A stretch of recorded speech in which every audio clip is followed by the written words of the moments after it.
Question number 22 है in Carius method for estimation of halogens 180 milligram mg का मतलब होता है milligram of an organic compound produce 143.5 milligram of HCl। कोई organic compound है, ठीक है, उसकी अमाउंट है 180 मिलीग्राम और ये ऑर्गेनिक कंपाउंड प्रोड्यूस करता है 143.5 milligram of AgCl। The percentage composition of chlorine in the compound is, आपको कंपाउंड में क्लोरीन की परसेंटेज आपको बतानी है। तो देखिए कैरियस मेथड बोलता है कि जितने number of moles of AgCl ये कंपाउंड प्रोड्यूस कर रहा है उतने ही नंबर ऑफ मोल्स आपके क्लोरीन के होंगे, किस में, इस कंपाउंड में, ठीक है।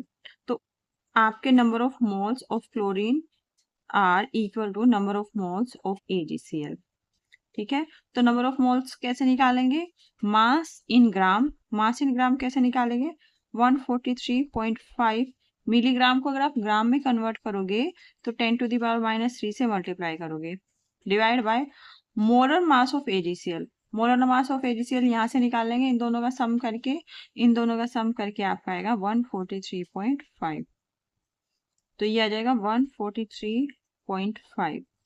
तो number of moles of AgCl या फिर number of moles of Cl equal to आएंगे आपके 10⁻³ अब इसमें बोला है कि परसेंटेज, आपको परसेंटेज ऑफ क्लोरीन बताना है।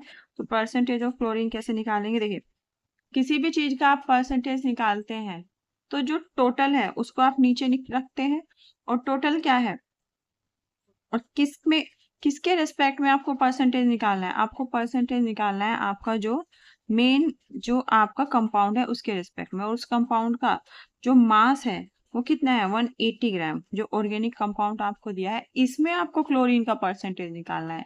तो इसका मास हम नीचे रखेंगे, जिसके रिस्पेक्ट में हम निकालते हैं उसका मास हम नीचे रखते हैं, और 180 मिलीग्राम है तो उसको ग्राम में बदलने के लिए 10⁻³ से मल्टीप्लाई कर देंगे, और जिसका परसेंटेज मास निकालना है उसको हम ऊपर रखेंगे। तो परसेंटेज मास हम कैसे निकालते हैं, देखिए नंबर ऑफ मोल्स क्या होते हैं, mass of that compound divide by molar mass. अब मेरे पास नंबर ऑफ मोल्स है लेकिन मुझे चाहिए मास, तो मास के लिए मैं क्या करूंगी, number of moles into molar mass. तो नंबर ऑफ मोल्स मेरे 10⁻³ है, किसके, क्लोरीन के। मुझे क्लोरीन का ही क्या चाहिए, मुझे क्लोरीन का ही परसेंटेज चाहिए, और क्लोरीन का जो मोलर मास होता है वो कितना होता है 35.5, और आपको परसेंटेज निकालने के लिए इसमें किससे मल्टीप्लाई कर देंगे 100 से। जब आप इसको सोल्व करेंगे तो इसकी वैल्यू आएगी 19.72% या फिर अप्रोक्सीमेटली 20%।